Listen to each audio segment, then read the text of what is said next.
Tanpa pikir panjang, Dinda berjalan ke arah gazebo, berniat istirahat sebentar sebelum melanjutkan langkah menuju rumah.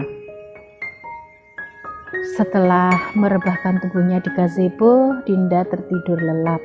Malam semakin larut dan tidak ada orang lain di sekitar. Taman itu sunyi, namun di tengah ketenangan malam, datang seorang lelaki parubaya yang tinggal di kompleks perumahan itu. Lelaki tersebut sering melihat Dinda dan mengenali kebiasaannya pulang larut malam. Ia tahu bahwa kedua orang tua Dinda jarang ada di rumah, sibuk dengan pekerjaan mereka, sementara Dinda lebih banyak diurus oleh pembantu. Melihat Dinda yang tertidur lelap, lelaki itu merasa tergoda. Ya Allah, aku tidak meminta hidup tanpa masalah, karena aku tahu itu tidak akan bisa. Aku hanya meminta hati yang sabar, hidup yang sehat, dan iman yang istiqomah, agar aku bisa kuat dan tabah dalam menjalani kehidupan.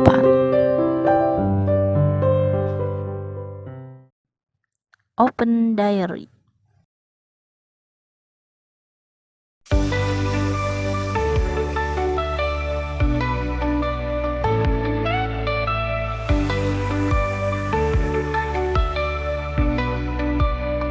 Dari layar kecil kita berjumpa, cerita indah, kisah nyata.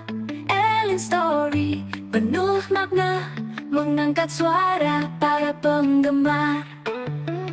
Elin Story, cerita kita mengukir kenangan selamanya.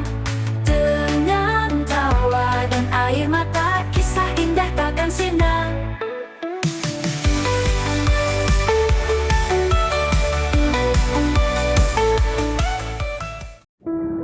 Assalamualaikum warahmatullahi wabarakatuh. Halo Elin Story Lovers, apa kabar kalian hari ini?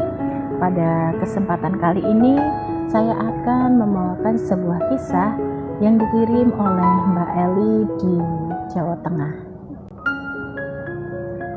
Perkenalkan, namaku Eli. Aku ingin berbagi kisah pahit yang dialami sahabatku, dan semoga ada pelajaran yang bisa dipetik dari kisah ini. Namanya Dinda, sebut saja demikian.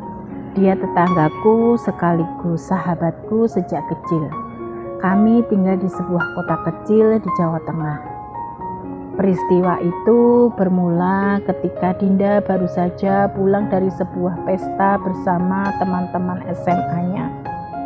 Malam itu, suasana kota sudah sepi dan dinginnya angin malam terasa menusuk kulit. Dinda berjalan sempoyongan di trotoar setelah minum terlalu banyak alkohol di pesta. Kompleks perumahannya tidak jauh lagi, hanya beberapa menit dari tempatnya berdiri. Namun tubuhnya yang lelah dan kepalanya yang berat membuat langkahnya terasa semakin sulit.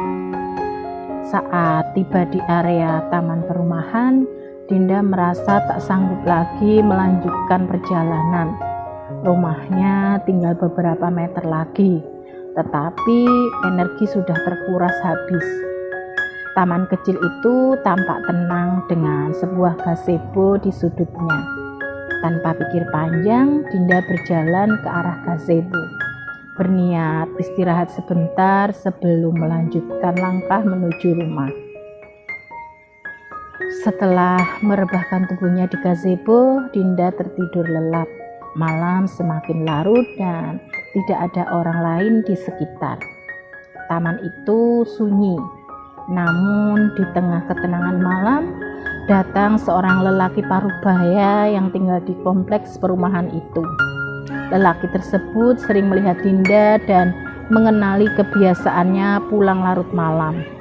Ia tahu bahwa kedua orang tua Dinda jarang ada di rumah, sibuk dengan pekerjaan mereka, sementara Dinda lebih banyak diurus oleh pembantu. Melihat Dinda yang tertidur lelap, lelaki itu merasa tergoda. Hasrat jahat dalam dirinya muncul tanpa pertimbangan lebih lanjut. Dia mendekati Dinda dan melakukan sesuatu yang sangat salah. Tindakan yang seharusnya tidak pernah dilakukan pada siapapun, apalagi pada seorang gadis yang tidak berdaya. Dinda terbangun dengan perasaan bingung dan ketakutan, tapi tubuhnya yang lemah membuatnya sulit melawan. Ia hanya bisa merasakan kesedihan dan kekecewaan yang mendalam terhadap apa yang terjadi. Setelah lelaki itu selesai dengan tindakan kotornya, dia segera pergi meninggalkan Dinda yang kini terkulai lemas di gazebo tersebut. Diary, saat azan subuh berkumandang dari musola dekat taman, Dinda terbangun sepenuhnya. Dengan rasa bingung, lelah, dan trauma yang mendalam, ia segera berlari pulang ke rumahnya. Tidak ada yang mengetahui kejadian malam itu dan Dinda merasa sangat takut untuk menceritakan hal itu kepada siapapun, termasuk kepada orang tuanya. Diary, hari-hari berlalu, tetapi rasa sakit dan trauma masih menghantuinya. Akhirnya Dinda menceritakan semuanya kepada sahabat terdekatnya yang menyarankannya untuk melapor ke pihak berwenang. Dengan penuh keberanian, Dinda pun memutuskan untuk melapor ke polisi, dan lelaki yang telah menghancurkan hidupnya akhirnya ditangkap dan dihukum sesuai undang-undang yang berlaku. Diary, kisah ini membawa pelajaran penting, terutama bagi para orang tua. Perhatian dan kehadiran dalam kehidupan anak-anak sangatlah penting. Banyak anak remaja yang terjebak dalam pergaulan bebas karena kurangnya pengawasan dan kasih sayang di rumah. Orang tua perlu lebih peka terhadap kehidupan sosial anak-anak mereka, meluangkan waktu untuk memahami pergaulan mereka dan memastikan bahwa mereka tumbuh dalam lingkungan yang aman dan terjaga. Trauma yang dialami Dinda adalah pengingat bagi kita semua bahwa keselamatan anak, terutama anak perempuan, adalah tanggung jawab yang harus dijaga oleh keluarga dan lingkungan sekitar. Demikian sebuah kisah yang dikirim oleh Mbak Eli di Jawa Tengah. Terima kasih Mbak Eli yang sudah berkenan membagikan kisahnya di Elin Story.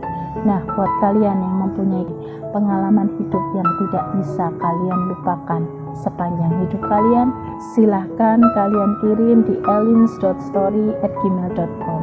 Terima kasih. Wassalamualaikum warahmatullahi wabarakatuh.